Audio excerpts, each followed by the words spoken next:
Good evening. Great basket ক্যারিয়ারে তোমাদের স্বাগত। আজকে যে কারেন্ট অ্যাফেয়ার্সগুলো আমরা আলোচনা করব সেগুলো এসএসসি সিজিএল এর টায়ার 1 এর পরীক্ষার জন্য খুব ইম্পর্ট্যান্ট। অলরেডি নোটিফিকেশন বেরিয়ে গেছে, তোমরা জানো এসএসসি সিজিএল এর টায়ার 1 এর পরীক্ষা 12 তারিখ থেকে শুরু হয়ে 26 তারিখ অবধি চলবে। তোমরা যারা এসএসসি সিজিএল এর ফর্ম ফিল আপ করেছো, টায়ার 1 এর পরীক্ষায় বসছো, তাদের জন্য এই কারেন্ট অ্যাফেয়ার্সগুলো খুব ইম্পর্ট্যান্ট। প্রথমেই দেখে নেব ইম্পর্ট্যান্ট ডেগুলো। ইম্পর্ট্যান্ট ডে বলতে এই যে 5 সেপ্টেম্বর আমরা শিক্ষক দিবস তো জানি, তার সঙ্গে ইন্টারন্যাশনাল ডে অফ চ্যারিটি। কার স্মরণে? In the memory of mother Teresa. তোমরা জানো যে mother Teresa Nobel peace prize পেয়েছিলেন এবং উনি চ্যারিটির জন্য নিজের জীবন উৎসর্গ করেছিলেন। ওনাকে সেন্টও উপাধি দেওয়া হয়েছে। তাহলে এই মাদার টেরেসার চ্যারিটিকে, চ্যারিটি ফর অল, একে কোমেমোরেট করতে আমাদের 5 September international day of charity. 7 September world Duchenne awareness day. Duchenne একটা মাস্কিউলার ডিস্ট্রফি, একটা রোগ, জেনেটিক রোগ, হেরিডিটারি রোগ। এতে কি হয়? মাস্কিউলার ডিস্ট্রফি অর্থাৎ মাসল কাজ করে না, তাতে মৃত্যুও হতে পারে। তার অ্যাওয়ারনেস হিসেবে আমরা অ্যাওয়ারনেস ডে হিসেবে 7 সেপ্টেম্বরকে পালন করি। 8 September international literacy day. Literacy যে বেসিক হিউম্যান রাইট, 1966 সালে ইউনেস্কো এটাকে ঘোষণা করেছিল। 1967 সাল থেকে আমরা 8 সেপ্টেম্বর ইন্টারন্যাশনাল লিটারেসি ডে পালন করে আসছি। চলে যাব এরপরে কিছু প্রশ্নে, যেমন where is national Ayushman mission Ayush mission summit recently bin held? New Delhi উত্তরটা, কিন্তু তার সঙ্গে একটা কানেক্টেড কোয়েশ্চেন হচ্ছে আয়ুষ্মান ভারত দিবস কবে? সেটা 30 এপ্রিল। আচ্ছা, এইবার এই পার ক্যাপিটা ইনকাম 2024-25 যে রিপোর্ট পাবলিশ হয়েছে, তাতে কোন স্টেট হাইয়েস্ট পার ক্যাপিটা ইনকাম দেখাচ্ছে? না, তেলেঙ্গানা। তোমরা নিশ্চয়ই শুনেছো যে জিএসটির একটা বিশাল পরিবর্তন হয়েছে। কোন কোন রেট জিএসটি 2.0-তে অ্যাবলিশ করা হলো? 12% আর 18%। এখন তাহলে কটা? তাহলে এর আরেকটা প্রশ্ন খুব ইম্পর্ট্যান্ট হয়ে গেল, কি কি রেট রইল? তাহলে 1% রইল, 5% রইল আর 18% রইল। আর 40% একটা রেট নতুন প্রপোজ করা হয়েছে, এখনো ইমপ্লিমেন্ট করা হয়নি। আরেকটা জিনিস হচ্ছে কত রকমের জিএসটি হয়? জিএসটি হয় হচ্ছে 4 রকমের। কি কি? আইজিএসটি, এসজিএসটি, সিজিএসটি আর ইউটিজিএসটি। আরেকটা এই সংক্রান্ত প্রশ্ন, জিএসটি কবে থেকে রোল আউট করেছিল? রোল আউট করেছিল 1/7/2017 থেকে। আচ্ছা, next question, which institute is associated with bio E3? এই বায়ো E3 এটা কি জিনিস? না, biotechnology with economy, environment and employment. তাহলে এই যে কোয়েশ্চেনটা, হোয়াট ডাজ E3 মিন, তার উত্তরটা হবে ইকোনমি, এনভায়রনমেন্ট আর এমপ্লয়মেন্ট। তোমাদের সুবিধা হবে মনে রাখতে এই কারণে যে ইকোনমি মানে এগ্রিকালচার আর ইন্ডাস্ট্রিকে নিয়ে নেওয়া হয়েছে। কে করছে? The international centre for genetic engineering and biotechnology. তাহলে বায়োটেকনোলজি, তার সঙ্গে বায়ো, E3 ইকোনমি, এনভায়রনমেন্ট আর এমপ্লয়মেন্ট। এই যে সেন্টার ফর জেনেটিক ইঞ্জিনিয়ারিং আর বায়োটেকনোলজি কোথায়? নিউ দিল্লিতে। Next question, what is the name of GIS portal for MNREGA? তার উত্তরটা হচ্ছে যুক্তধারা। কিন্তু মনরেগার, এটা একটা রিলেটেড কোয়েশ্চেন, মনরেগার ফুল ফর্ম কি? মনরেগার full form Mahatma Gandhi national rural employment guarantee programme. এইবার এই যে মনরেগা, এটা সেন্ট্রাল স্কিম না centrally sponsored scheme? Centrally sponsored scheme. Next question, in which state the largest lithium-ion battery plant has been started? তার উত্তর হচ্ছে হরিয়ানা। এবার রিচার্জেবল ব্যাটারি, কি করে রিচার্জেবল?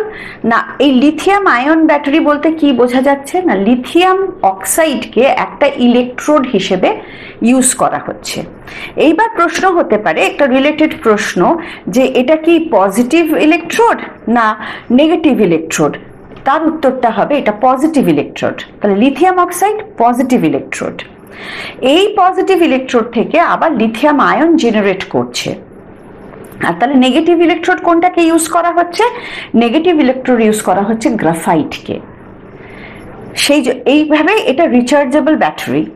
আচ্ছা, which central government project is the key initiative to rejuvenate the river Ganga? যে central গভর্নমেন্টের কোন প্রজেক্ট গঙ্গা রিভারকে রেজুভিনেট করছে, সেটা হচ্ছে জলজ স্কিম। জলজ স্কিম শুধু গঙ্গাকে রেজুভিনেটই করছে না, তার বায়োডাইভার্সিটিকেও কিন্তু কনজার্ভ করছে। চলে যাই পরের কোয়েশ্চেনে। What is the name of India's first indigenously developed 32-bit microprocessor? তার উত্তরটা হচ্ছে বিক্রম 3201। কিন্তু এই সংক্রান্ত আরেকটা কোয়েশ্চেনও ইম্পর্ট্যান্ট, এটা কোথায় ইউজ হচ্ছে? ইউজ হচ্ছে সেমিকন্ডাক্টর তৈরি করতে। আচ্ছা, পরের question, what is the name of last mile outreach campaign under PMAY U 2.0? অর্থাৎ PMAY মানে প্রধানমন্ত্রী আবাস যোজনা আরবান, তাতে একটা আউটরিচ ক্যাম্পেইন করা হচ্ছে তার 2.0 ভার্সনে, সেটা হচ্ছে অঙ্গীকার 2025। এই কোয়েশ্চেনটা একটু ঘুরিয়েও আসতে পারে যে অঙ্গীকার 2025 কোন স্কিমের আন্ডারে হচ্ছে? তার উত্তরটা হবে এই PMAY U 2.0। তাহলে 2.0 বা 2.0 এটাকে কিন্তু মাথায় রাখতে হবে। এই ছোট ছোট জিনিসগুলো কোয়েশ্চেনটা পড়ার সময় দেখে নিতে হবে। In which state VO Chidambaram port is situated? Tamil Nadu. এটা কেন ইম্পর্টেন্ট না, এটা first port based green hydrogen project. তাহলে কোয়েশ্চেনটা এইভাবেও আসতে পারে যে first port based green hydrogen project কোথায় হচ্ছে? সেটার উত্তর হবে VO চিদম্বরম পোর্ট। সেটা তামিলনাড়ুর কোথায়? তুতিকোরিনে। আচ্ছা, এবার ইসরো নিয়ে প্রচুর খবর আছে, প্রচুর ইসরো থেকে আমাদের প্রচুর স্পেস মিশন করা হয়েছে, তার জন্য সেইগুলো নিয়ে আমাদের অন্য ভিডিওতে আমরা আলোচনা করেছি। এই কোয়েশ্চেনটা খুব ইম্পর্টেন্ট যে ইসরোর চেয়ারম্যানকে, ডক্টর V নারায়ণন। এবার মৈত্রী 14 বলে একটা এক্সারসাইজ করা হয়েছে, joint exercise with another country. সেটা কোথায় হয়েছে? এটা একটা কোয়েশ্চেন, মেঘালয়তে হয়েছে। আর কোন কান্ট্রির সঙ্গে হলো? থাইল্যান্ডের সঙ্গে হলো। চলে যাব কিছু খেলার খবরে। তোমরা খবরের কাগজে পড়েছো যে এশিয়া কাপ হকি টুর্নামেন্টে মেন্স টাইটেল জিতলো 2025-এর জন্য ইন্ডিয়া। এবার কোয়েশ্চেন এটা হতে পারে কোথায় হলো? সেটা হচ্ছে রাজগীর, বিহারে।